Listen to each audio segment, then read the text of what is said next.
Welcome to Inside Games, the only gaming news channel that won't charge you $7 for 15 minutes of entertainment. Bravery like that in this economy? Bruce, how do we do it? Well, we read a lot of threads on Reddit, and then we call it news, Lawrence. That's how we do it. God, I love Games Media is the best. Oh, hey, speaking of, people on Reddit are mad about Starfield again. I mean, for good reason, too. It's red letter day. The underwhelming Bethesda Space Odyssey unveiled some good news for fans, but then immediately tossed that goodwill out of the airlock by charging players for one individual mission. Starfield, I don't know how to put this delicately. You're not pretty enough to act like this. All right, Lawrence. I know you love dunking on Starfield, so let's get into what happened. Let's do it. I want everyone to be happy. I want to be happy. Todd, make me happy, please. And we almost got there. We had like 30 seconds during the Xbox Game Showcase. It was nice. Bethesda surprised everybody with a free update. Yeah! Adding a lot of features that people wanted. Mod support. Yeah! Ammo crafting. Weird that it wasn't in there. Melee weapon upgrades. Extra weird they weren't in there, but hey, we got them now, so that's great. Yeah, I mean, it's all good stuff. I was we were watching it, and we were like, cool, this is really cool, neat, great. Yeah, it's part of a growing trend in games. Maybe they don't launch the best, but honest effort from the developers, constant updates, and a couple years later, it gets to where maybe it should have been. They even added a new quest type. Whoa! Lets you take missions for the bounty hunting organization Trackers Alliance. But there's one hitch here. It's going to cost you. Yeah, not time either. The privilege of doing that mission, singular, will cost players 700 creation credits, which is about $7. Again, that's mission. No S on the end of that one, just one. This is, I don't even really know what to say. This is, even in the era of DLC and microtransactions, $7 for one mission just seems like a lot, especially for a full-priced video game. Again, it's on Game Pass, so I guess technically you could get it on Game Pass and pay the extra $7 for the mission, but But that makes the disparity even more bananas. The fact that you can get all of Starfield for $10 a month, and then one quest is almost that entire cost?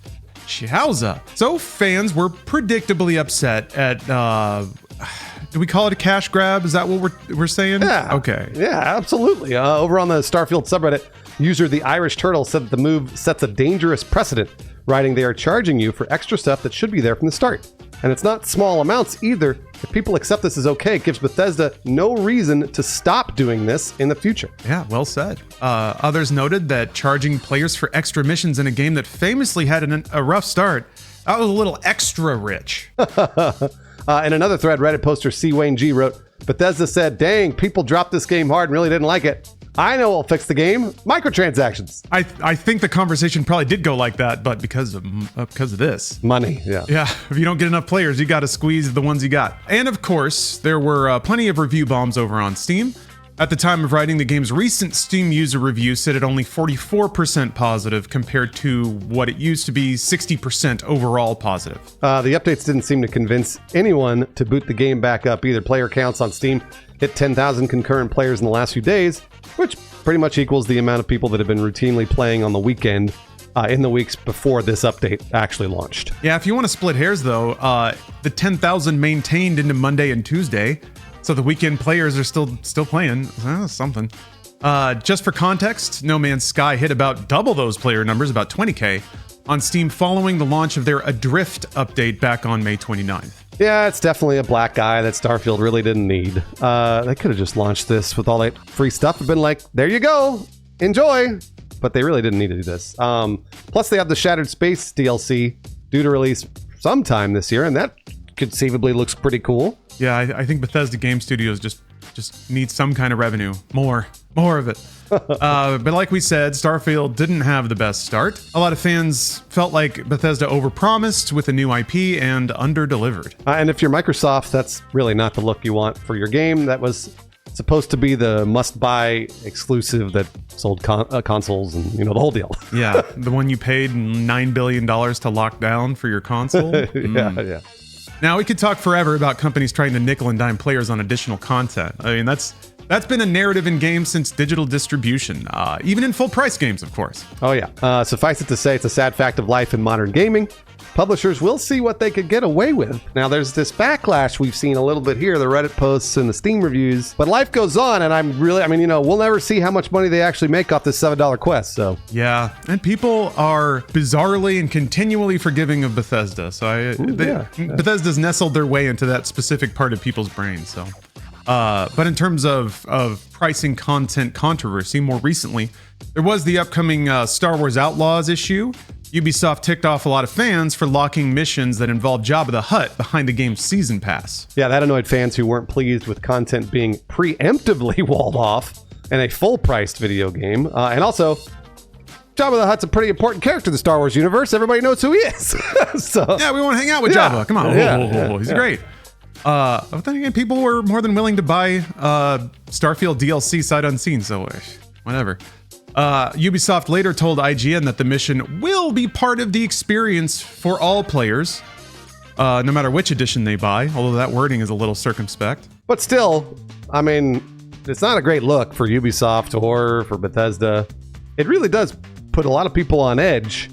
I mean, when we already are on edge about spending money everywhere, not just on video games. Yeah, it makes you hesitant to buy into anything mentally because you feel like they're going to have you by the balls later. And like Starfield just feels like another example of publishers trying to squeeze every nickel they can get out of their fan bases. Pretty normal right now for everywhere. As Reddit user Bubba123456 put it, DLC is fine. Charging $7 per quest is fucking stupid. Man, well said. But hey, mods will fix it. That's what everyone always says, right? Sure, come on, we got mods now. Blah, blah, blah, blah. Yeah, I mean, despite the mod tools being available for a whole 2 days already, Starfield's Nexus mods page is kind of quiet, with new mods still mostly being just basic gameplay tweaks. Not a whole lot of endowed anime women, which is what I was kind of expecting 5 minutes after the mod tools launch. I am actually kind of curious what the consensus is on the quality of the mod tools. I haven't seen a whole lot of chatter. So, viewers, we're sorry to say there is no writable Macho Man Randy Savage just yet, but your faithful news hawks at Inside Games will be ever on the lookout for quality video game content. Hey, where's that fucking rover, dude? Where's that rover? They kept showing that rover, and I thought for sure they're going to release that during the Xbox Game Showcase. Be like, we got a rover, we're driving around planets now, and they're not. I don't know, man. The math wizards at Bethesda Game Studios are still trying to figure out how wheels work. Come on, man, just put a vehicle out. Has there been any Bethesda Game Studios game that had a rideable vehicle ever? No. You have a horse in Skyrim. You do, yeah, but no open world vehicles, you know? I don't know that they've ever done like vehicle physics, like suspension, wheels, engine, gears, all that stuff. They showed it in their little Starfield like preview thing, so they're clearly working on it. I just don't know when it'll come out. I don't know. Some stuff like that makes me wish that people gave Cyberpunk. It always comes back to this, right? But Cyberpunk had cars, man, and like it was the first game that CD Projekt did that had all that shit in it, and it wasn't all perfect, but they did it, and then they patched it up. So, what you gonna do? What you gonna do? We're here now. People appreciate Cyberpunk, and maybe Starfield will get there someday.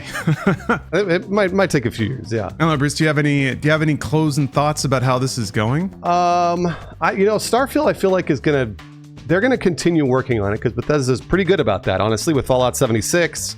And they continue releasing updates for their games regardless of whether or not they were received poorly at launch. So I don't necessarily think that Starfield they're just gonna throw it by the wayside. But I think it's probably going to take a little bit, and the fact that it's a new IP, that they're definitely on the back foot there. Because if it was Fallout or Skyrim and the game launched poorly, everyone would be like, "That's okay, no big deal. We like playing around the Skyrim Fallout universe." Starfield's a whole new thing, so everyone's kind of like, "I don't really have any reason to get into it," especially because the story was pretty milquetoast. So it's just going to take a few years for Starfield to not reach Skyrim levels of popularity, but I think in probably a few years there'll be some pretty cool mods. I saw there was like some cool Mandalorian stuff. That could work for Starfield, yeah. So I was like, oh, that's neat. It's funny you bring up Star Wars. It sure was cool in Star Wars Outlaws to fly from space down to a planet without seeing a loading screen. Wasn't that interesting? That was cool. That was really cool. Lawrence, that was so cool when you did it. And I was thinking that to myself, boy, I really wish Starfield had done that. Yeah. It's the math, man. It's hard. This is one. So I know sometimes we catch a lot of heat for sort of waving away gamer hysteria, but I really feel this one on a couple of reasons. I have a bit of a conspiracy theory that Bethesda really whiffed their projections on Starfield. I think they expected it to be a worldwide sensation, and I kind of think that that's why Tango and Arcane got shut down. And I also think that's why they have to put $7 DLC in, because they don't have another choice. Like they have to make money up, because they thought Starfield was going to be this huge thing and it was going to surge Game Pass and they were going to get an ass load of bonuses from Microsoft, and now none of that's there. So I think they're stuck and they need revenue. I also think that this touches on a deeper concern with Game Pass, which is that it's going to turn into like a free-to-play delivery vehicle. Maybe punched up a little bit, but the game you get will just be a framework for extended monetization after you download it. We kind of had this realization with the Diablo expansion. Diablo 4 is on Game Pass. The expansion's probably not. So if you want to get into it, you can play a part of the game, but the game's always going to remind you that there's a chunk of it that you need to pay extra to get into, even after you're a Game Pass member. And that's what bugged me about early access and pre-selling Shattered Space DLC. Is it's all chipping away at this idea that you have the complete experience. And to me, that's a very free-to-play technique. And I think it's just like, it's psychic damage that you don't need when you're just trying to have a good time. So, I don't like it. But luckily, again, I always point to this, all the premium AA games that are on Game Pass don't have any of that. No extended monetization, another crab's treasure. You just download it and you play it and you worry about nothing except finding a better soda can to crawl inside. So just avert your eyes, gamers. Just look to the good stuff. It's funny, Lawrence, all the stuff that you say is always so right on, so accurate, and it's never a surprise.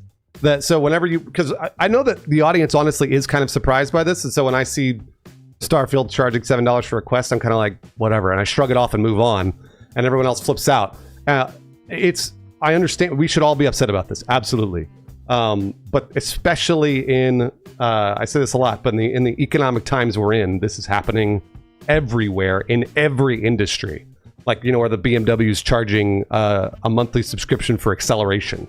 So like, this is, again, this is something that I read about all the time in every industry, not just video games. So to me, this is something that you're right, we should not encourage, and no one should buy it. But are people buying this? I hope not. Because they might be. If they do, I don't care. Yeah, It's weird. If Bethesda can find the right audience that has loads of disposable income and not very refined taste in space games, then fine, sure, make your money. The free market is all about matching people making a product to the people who want to pay it, and then the price and availability negotiation is just between those two parties. So, hey, if they found a way to do it, God bless them. Like Star Citizen, I think it's dumb, but there are people out there with a lot of money that want that experience, and Robert Space Industries is the only one trying to provide it right now.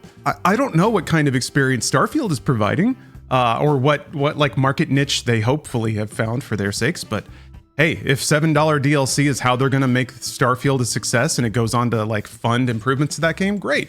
Doesn't have anything to do with me. It doesn't hurt me. Well, it actually might, depending on how Game Pass goes. But here's the thing, though. It might establish industry trend. I mean, it already is establishing industry trends. Reinforces precedence. Yeah. So then, and again, that's what I mean is like whenever you say I'm not you personally, but let's say the audience says I'm not going to buy the $7 DLC, you have to tell your friends not to do it too. You do. You have to. Review bombing is great. We know that it works at least a little bit because of Helldivers, right? But you have to tell your friends and everybody else that don't do this, because the next Bethesda game, when they release Elder Scrolls 6, they're going to be charging us $5 a quest, right? So like you have to make sure to tell everybody not to do that. Dude, remember Horse Armor? All the way back. Of course I do. Bethesda was there at the beginning of all things, huh? Good for them. That was $250, I think. $250 and $2,005 for Horse Armor. Oh man. Well, you know what? Again, I just. Not only should you be careful with your money, but then you should maybe start trying to talk to other people and be like, yo, this is not good. This might set bad industry trends. Hey, speaking of positive trends, we got a lot of patrons that are very shrewd with their money because they only spend it clearly on the finest internet games coverage. So thank you very much for that. Christian Morgan Anderson, Evan S. Compton, Kyle Heaton and Brian Cosner, thank you very much. Yeah, they're supporting our Patreon. The finest internet games coverage, as Lawrence referred to us. Wow. And somehow we're providing more return on investment than Bethesda even. Is that possible? Are we doing that, actually? We have these other people to thank. Crab Foam, Mason Hoover, Ryan Dareberry, and Sherwin Sanchez. Thank you very much.